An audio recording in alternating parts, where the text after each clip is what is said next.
সেপ্টেম্বরের প্রথম সপ্তাহে এএফসি অনূর্ধ্ব 23 টুর্নামেন্টের বাছাই। বাংলাদেশ গত 10 দিন ঢাকায় এই টুর্নামেন্টের জন্য প্রস্তুতি নিয়েছে।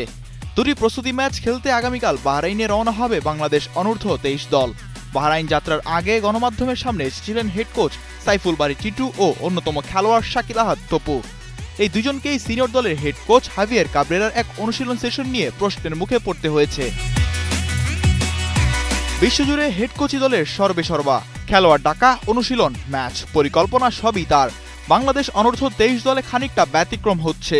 হেড কোচ হাভিয়ার কাবরেরার পরামর্শে 23 দল নির্বাচিত হয়েছে। পাশাপাশি গত পরশু ঢাকায় এসে এক অনুশীলন সেশনও করিয়েছেন তিনি। হেড কোচ থাকা সত্ত্বেও আরেকজন কোচের অনুশীলন করানো ফুটবলে বিশেষ ঘটনাই। যদিও বাফুফের টেকনিক্যাল ডিরেক্টর ও অনূর্ধ্ব 23 দলের হেড কোচ সাইফুল বারী টিটু অন্যভাবে দেখছেন বিষয়টি। ব্যাপারটা এরকম যে ফুল কন্ট্রোল না থাকলে আমি তো হেড কোচ না। আরেকটা হচ্ছে কন্ট্রোল বলতে কি বুঝি এবং প্যারামিটার কি। আমরা আগেই বলেছি হংকংয়ের বিপক্ষে অক্টোবর আমাদের গুরুত্বপূর্ণ ম্যাচ। এই দলে সিনিয়র দলেরও কয়েকজন খেলোয়াড় আছেন। কাবরেরাও অনেকদিন জাতীয় দলে।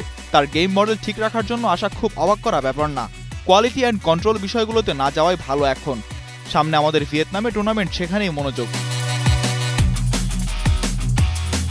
এএফসি টুর্নামেন্টে হেড কোচ হতে প্রো লাইসেন্স প্রয়োজন।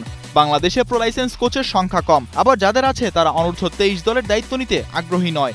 এতে বাধ্য হয়ে টেকনিক্যাল ডিরেক্টর সাইফুল বারী টিটুকেই দায়িত্ব নিতে হয়েছে, যেন তার সনদটার জন্যই কোচ। ব্যাপারটা এরকম মনে করছেন ফুটবল সংশ্লিষ্টরা। এই নিয়ে টিটুর মন্তব্য, আমাদের প্রো লাইসেন্স কোচিং কোর্স আয়োজন করতে পারি, এটা জরুরিও। সামনে হয়তো ঘরোয়া লিগেও হেড কোচ প্রো লাগতে পারে। সিনিয়র দলে একাধিক ম্যাচ খেলেছেন ডিফেন্ডার শাকিল আহাদ তপু।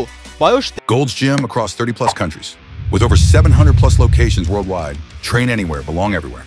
দেশের নিচে থাকা এবার অনূর্ধ্ব 23 দলে রয়েছেন। টিটুর সপ্তাহখানেকের অনুশীলনের পর আকস্মিক কাবরেরার একদিনের অনুশীলন। একদিনে কি শেখালেন বা বার্তা দিলেন হাভিয়ার, এ নিয়ে শাকিল বলেন, টিটু স্যার যেভাবে নির্দেশনা দিয়েছেন আমরা সেভাবেই করেছি। কাবরেরা আমাদের যে জায়গাগুলো ল্যাকিংস রয়েছে সেগুলো দেখিয়েছেন। কোন জায়গাগুলো ঘাটতি একাধিকবার প্রশ্ন করেও বিষয়টি যেন এড়িয়ে গেলেন তিনি। আমাদের অনেক ল্যাকিংস ছিল, খেলার স্ট্রাকচার ল্যাকিংস নিয়ে কাজ করছে। এএফসি চ্যালেঞ্জ লিগ খেলা আবাহনীর ফুটবলার যারা অনূর্ধ্ব 23 দলে ডাক পেয়েছেন তারা কাল দলের সঙ্গে বাহরাইন রওনা হবেন। বসুন্ধরা কিংসের ফুটবলাররা কাতারের দোহায় রয়েছেন। সেখান থেকে 15 আগস্ট বাহরাইন যাওয়ার কথা। দলের অন্য 3 ফুটবলারের সঙ্গে ইংল্যান্ড প্রবাসী কিউবাও বাহরাইনে যাবেন। এ প্রসঙ্গে সাইফুল বারী টিটু সাংবাদিকদের আজ জানিয়েছেন, কিংসের 4 জন ফুটবলার রিমন, জনি, শ্রাবণ ও কিউবার টিকিট চূড়ান্ত, তারা বাহরাইন আসবেন। ঢাকায় ক্যাম্পের শুরু থেকে ছিলেন আমেরিকান প্রবাসী জায়ান আহমেদ। তাকে নিয়ে টিটু বলেন, জায়ান ভালো করছে, সে কলেজ পর্যায়ে ফুটবল খেলে।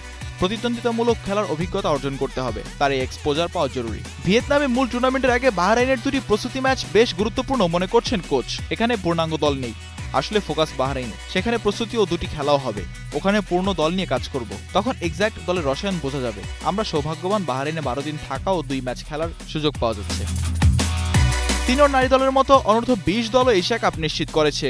অনূর্ধ্ব 23 দলের কোচ সেটা অনুপ্রেরণা হিসেবে নিলেও পুরুষ ফুটবলের সাফল্যকরা সেটা খানিকটা চাপও। এ নিয়ে ফুটবলার তপু বলেন, মেয়েরা ডে বাই ডে উন্নতি করছে, আমরাও উন্নতি করছি, ভিয়েতনামে ভালো কিছুর প্রত্যাশাই করছি। তবে এর মাঝে যেন একটা দুঃসংবাদ বয়ে রয়েছে। কিউবা মিচেলের টিকিট চূড়ান্ত হলেও বসুন্ধরা কিংস থেকে ছাড়পত্র পায়নি কিউবা মিচেল।